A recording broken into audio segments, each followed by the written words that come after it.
What's up guys, Luke here. Welcome back to the channel, and today is an exciting day. I'm actually on my way to get the new car for the channel, so stay tuned. Waiting on MK6 guy and we'll head out. How are you gonna do it? Oh no, I'm doing like I don't want to see. I don't want to be in that shit. You're gonna be in the shit. Oh shit. What up?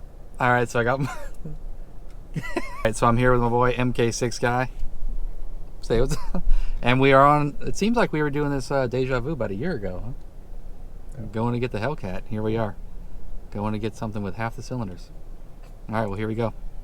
Alright guys, so we have made it here, and we are in, I think, Altamont Springs, right? Yeah. We're in Altamont Springs and waiting at the Bank of America. We're just going to basically do the funds here and make sure everything's good. And I think he lives, he said, I don't know, 15 minutes from here, and I guess that's where the car is. So now I've already seen the car, so I know it's good and everything, but he's got it back from the tuner now. So anyway, we're just waiting, and then we'll go see the car.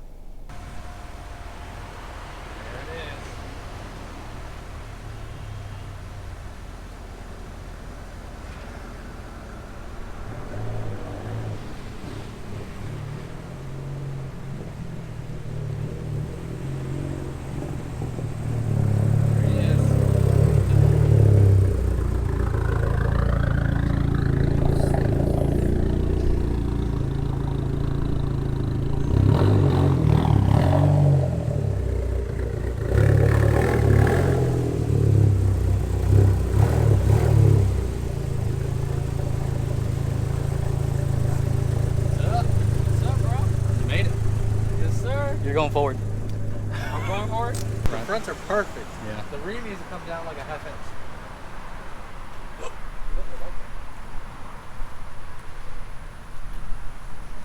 You want to reach in there and turn them off?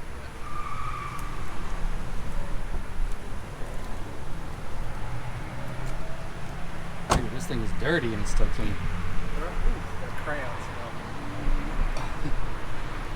Yeah, the rear needs to come down like a half inch.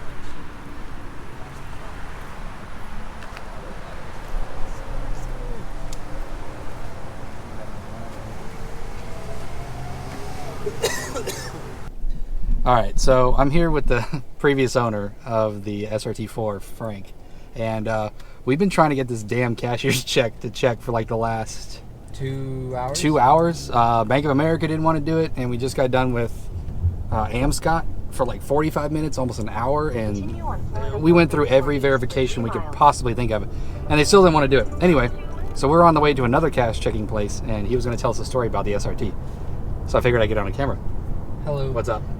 So yeah, I bought the car back in 2016, but prior to that, I had a 87 Mazda RX-7 I was doing a full build on.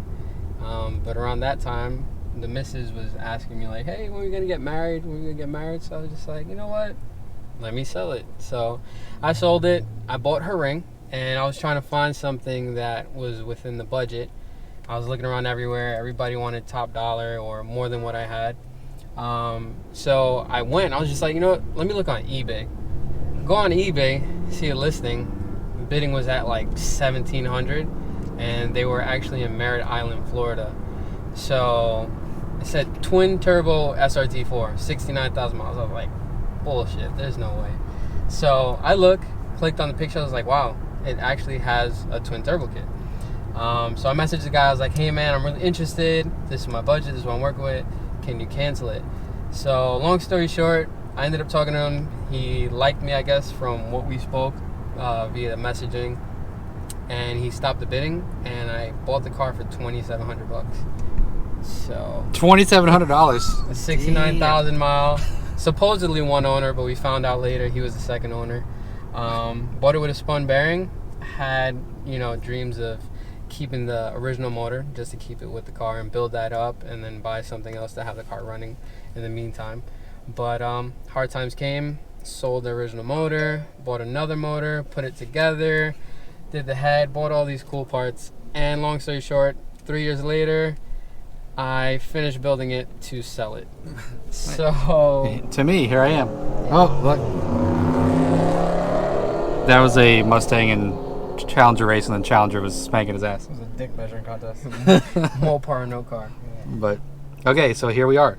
Yeah. And it's, you haven't even, well, we've seen a little bit of the car, but I mean, it's a GT 3076R. Yeah, with 82 back half, 513 fab, downpipe and dump, 38 millimeter wastegate.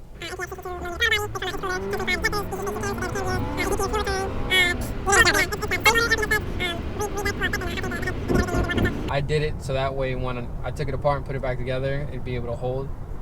You know, just to have a nice, fun daily driver. And initially, I didn't want to go big turbo because everybody goes big turbo. So, but the twin turbo, nobody really likes it. Everybody talks crap about it. I was like, you know what? I'm gonna prove everybody wrong. But gave me too much of a headache.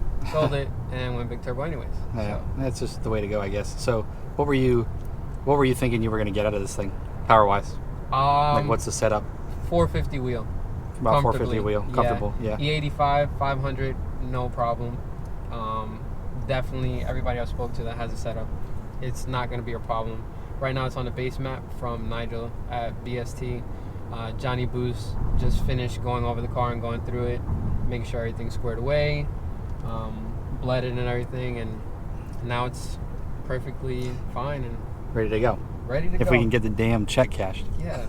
Who knew So- that this was going to be the hardest part? So look, the story behind that is, guys, is you know that I was selling my Miata, and the guy came down to buy my Miata, and that was the reason. Once I could sell the Miata, I was going to be buying an SRT. I just happened to come across Frank's SRT and just started talking with him about it, and it seemed like you know, exactly kind of what I wanted. Basically, was a clean SRT4, had a lot of nice upgrades, and I mean, all that shit's pretty much new, right?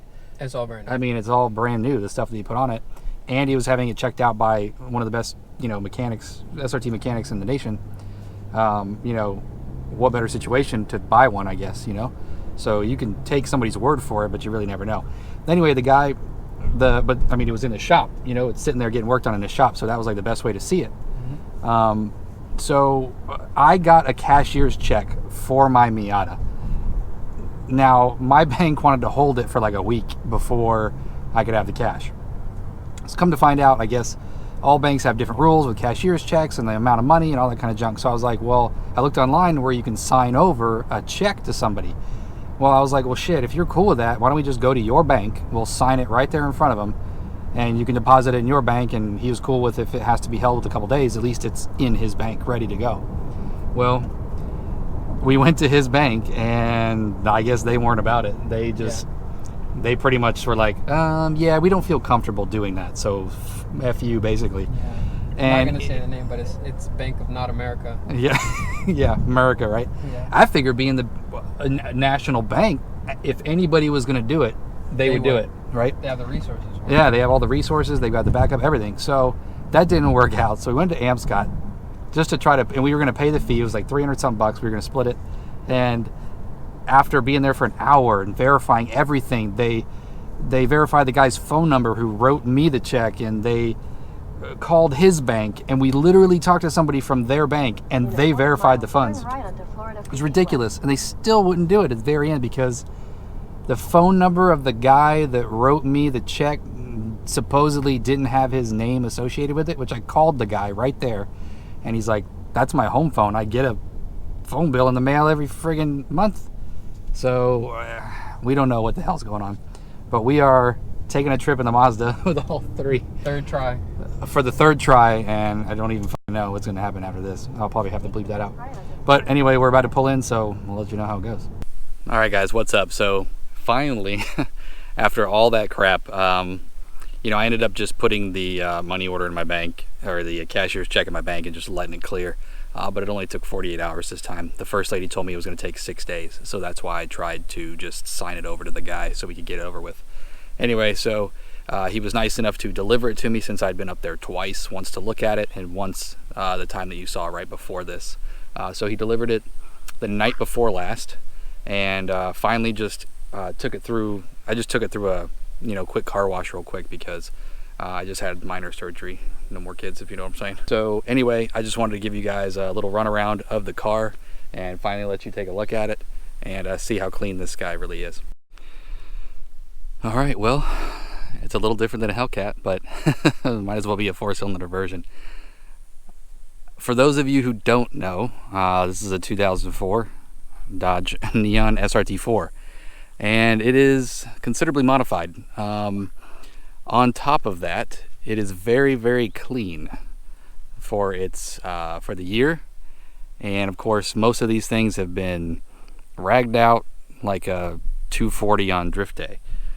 So just finding one that has the paint still on it, let alone not only the paint still on it, but in this good condition, all this needs is just a like a one-stage, paint correction, which I've already got all the stuff to do that. I mean, even the window trim on these things usually goes white and chalky, and it still looks good. Driver's seat, look at it. So the interior has a couple red bits in it, which is not a huge deal. But other than that, I mean, the steering wheel's in good shape. Both seats are in good shape. The sunroof doesn't leak. I mean, all the seals are good. So this thing is minty. This is why I picked this one. Even these side sills here, the B-pillars are just great. The wheels have a little bit of fade on them. Nothing too big. But overall, this thing is just in amazing condition for what it is. But basically with E85, maybe a little bit bigger injectors, this car is going to be over 500 wheel horsepower. Now, that's when the bottom end kind of starts to go. So you can get about 500 horsepower out of these on the stock bottom end for a while. But it's not going to run like that forever. So I'm not going to probably do the E85 anytime soon. If I can get in the mid 400s out of it and just drive it safe, that's going to be crazy good enough. The SRT4 I had was just under 300 to the wheel, so having 100 to 150 more horsepower is just going to be fantastic. Look at that thing. That lip might actually have to go too, because my driveway does not like that. The car is low to begin with, but then that lip just makes it that much lower, and I cannot get in or out of my driveway. I've already scraped it. Right there. But anyway, overall, the car is very clean. I love it. Right now, what I'm going to be doing is tuning it. So I've got Nigel from Brutal Speed, and we're going to be doing some street tuning. And so I've got the wideband, and it comes with the Diablo Sport InTune 2. So I'm going to be sending him some logs, and basically we're going to be tuning it, because right now it's on low boost, and just to be safe, and it's got a bass tune on it right now. When he had the engine out and he was rebuilding the engine, he painted everything, painted the transmission, so everything is very clean. He did a good job. You can see he did some more heat shielding back here. He covered up all the main lines. There's the GT 3076R, and I just stuck a filter on it real quick from Advance, because I didn't have anything on it, and I don't like running it like that. So overall, very clean car. So anyway, the previous owner, like I said, spent almost 3 years building this car, and unfortunately never got to drive it. He had some other priorities, like you saw. He wanted a house. This was money sitting in the garage that needed to go better places. So it just happened to be the right timing, and I actually verified the Carfax. He bought the car with 69,950 miles on it.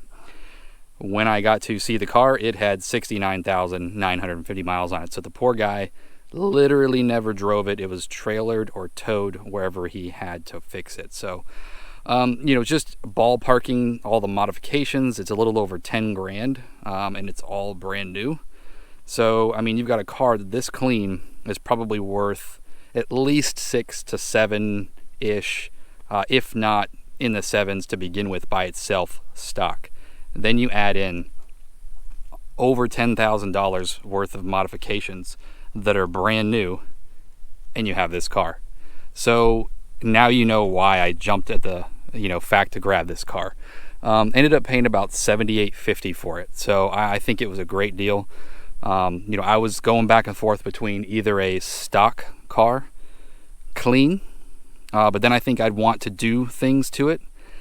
This car was not only super clean, but it had gloriously done modifications to it that were brand new, and I saw it in the tuner shop who was making sure the car was good. So I don't know what other better situation you can buy a used performance car other than seeing it in one of the best mechanics for the cars, which is Johnny Boost, by the way, shout out, that was going over the car to make sure it was good. So I went up and saw it. It was clean. I fell in love basically.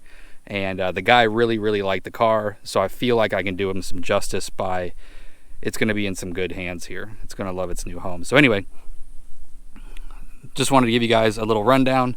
There'll be a lot more videos on this car coming. The good thing is I own it, so don't have to be afraid of modifications and pushing it. So, you know, with the Hellcat, you know, I'd be making a $70,000 mistake and it was still under warranty. This one, it's all mine.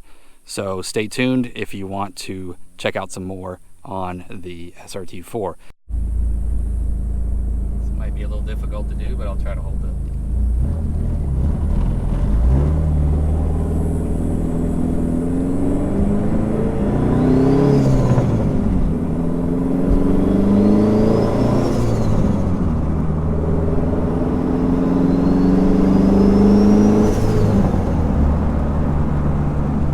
Alright guys, well I hope you enjoyed the video. Hope you'll stick around and check out what we're going to do with the SRT4. If this is your first time swinging by, like, subscribe, hit the bell, do all that good stuff. Thanks for watching, have a great day, and I'll see you on the next one.